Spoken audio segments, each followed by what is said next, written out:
Well, tensions remain high tonight with North Korea, which tried and failed to launch a ballistic missile last weekend.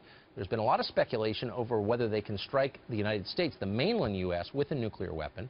But even if they can't, what would war with the Kim's fortress state look like? One man who has thought a lot about this is George Friedman. He's founder of Geopolitical Futures, and he joins us now. George, thank you for coming on. Thanks for having me. So what are our options? The White House has said we're not going to put up with any more nuclear testing, ballistic missile testing. North Korea said we're going to continue doing both. Where do we go from here? Well, we first have to look at what we know. And the problem is we don't know if they have nuclear weapons that are operational at this point. But we have to assume the worst. So we have to think about taking out the nuclear facilities they have. Now, does intelligence know where they are? Do they know how well constructed they are, whether they can be penetrated? I suspect they do. But the big problem is this: a huge concentration of artillery on the DMZ in the northeast area that has Seoul in range. Seoul is the capital of South Korea. It is a city of 10 million people. And if they open fire on that city, there's going to be a Holocaust. Therefore, it's not enough to bomb nuclear facilities. Right. We have to take out the artillery. And that's not going to be an easy job. That's not going to be a one-day strike. It's so much scattered around that it's going to be strategic bombers attacking day after day to take those out. And in the meantime, they'll be firing at Seoul. Oh, for sure. And they spent 65 years putting this stuff in place with an attack like that in mind. So that seems tough. So meanwhile, as these tensions rise, China, which plays an integral role in the Korean Peninsula on both, are they using this to their advantage, these tensions? For a very long time, I've seen them facing demands from the United States, from all administrations, for shifts in their trade policy, for shifts in currency.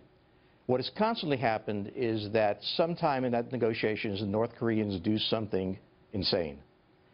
We feel we have to respond. We immediately run to the Chinese and say, Chinese, help us out. They do. The North Koreans calm down.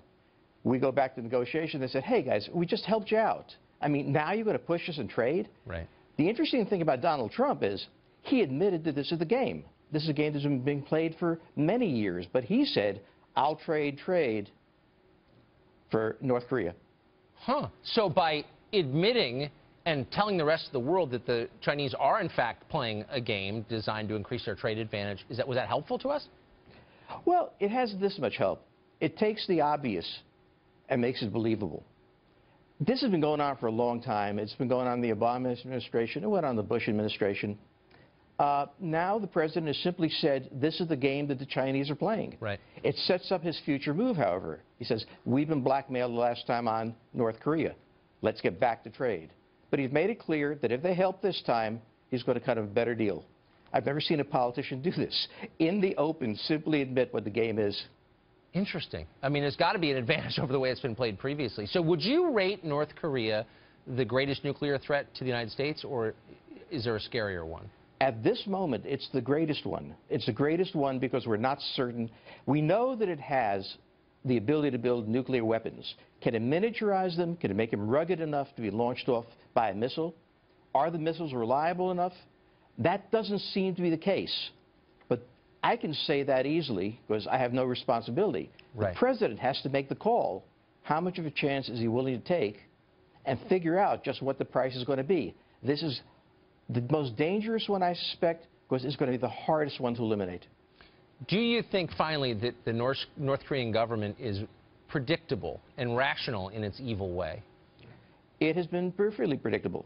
It wants to appear to be weak so that nobody bothers it, crazy so nobody pokes at it because who knows what they'll do, yes, and ferocious, capable of destroying the world. Right. And even though they are a country that is insignificant by most measures, they have managed to maneuver the Japanese, the South Koreans, the Chinese, the Russians, and the Americans into treating them as an equal. And that is a brilliant move, and they have done that over the years, and you don't have to like them to respect them. They are good at this. Yeah. No, it's a prison move. Someone hassles you, you bite his nose off, they never bother you again. Have you seen that before, George? Thank you for joining us. That was really interesting. Thanks for having me.